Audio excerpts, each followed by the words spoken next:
Nathaniel Clark was a man who could afford almost anything. CEO of a global tech firm, he lived in a sleek glass estate overlooking the Pacific, drove an electric Bentley, and sat on boards that made headlines. But for all his success, he couldn't buy the one thing that kept him up at night, his son's voice. Elliot, his 6-year-old son, hadn't spoken a single word in his life. Diagnosed with nonverbal autism at age 3, Elliot lived in a world of silence, routine, and strict comfort zones. He clung to objects: his red toy car, a blue blanket, and flinched at loud noises. Therapists came and went. Experts gave conflicting opinions, but nothing changed. Nathaniel tried everything: cutting-edge speech programs, private specialists, interactive robots. Still, Elliot remained locked in his own quiet world. So when Nathaniel took Elliot to a small diner off Highway 80, trying to show him the world in bite-sized steps, he wasn't expecting anything different. But then, she appeared. Her name was Jada Monroe, a 28-year-old black waitress with a tired name tag, worn sneakers, and a warmth that glowed even beneath the stress of triple shifts. Nathaniel barely noticed her at first. He was too focused on managing Elliot's meltdown over the sticky table. But then, she knelt down, right beside Elliot. Not to coo at him, not to pity him, but to simply say hi. Hey, buddy, she said gently. That's a cool car you've got. Elliot froze. Normally, he'd turn away, but this time he didn't. Jada didn't push. She just pulled out a napkin and began to draw a red car, a smiling face, a sun. Elliot stared.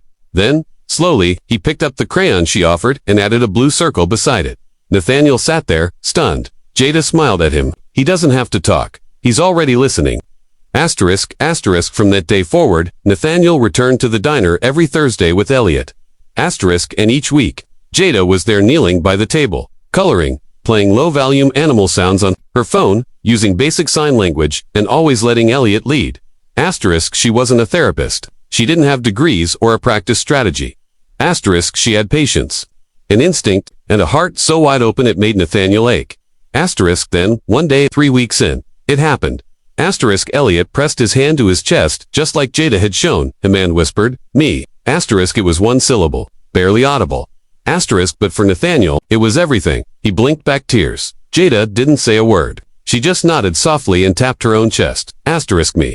She whispered back. Nathaniel, who had always kept his emotions sealed behind a polished smile, began to open up. He started staying after the meals, talking to Jada during her break. He learned about her late mother, a special needs teacher, about her little brother who passed at age 10 from epilepsy, about how she couldn't afford college and stayed in town to help her grandma, who now had dementia.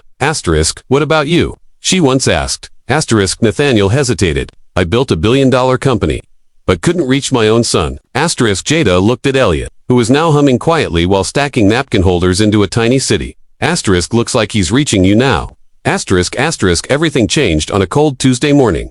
As Nathaniel arrived at the diner early to surprise Jada with flowers and a scholarship offer, something real, something life-changing. He saw her standing outside, surrounded by police. 2 officers, one holding a clipboard, one checking her ID.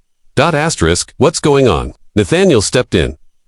She's being detained, one cop said. Outstanding warrants, custody violations. What? He turned to Jada.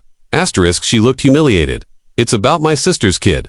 I was taking care of her after she got into drugs again. CPS said I wasn't her legal guardian. I kept her anyway. Because no one else would. Nathaniel whispered. They took her away in handcuffs. As she passed Elliot, who stood at the diner window clutching his red car, she simply smiled. It's okay, little man, keep building. That night, Elliot didn't need he didn't hum, didn't build. He sat by the door and waited. And just before bed, for the first time ever, he walked up to Nathaniel and signed the word, "Where?" Nathaniel's voice cracked. She's gone, son. But in that moment, something ignited inside him. He was going to find her. He was going to bring her back. Because sometimes, a waitress teaches more than the experts. She teaches a broken family how to become whole again.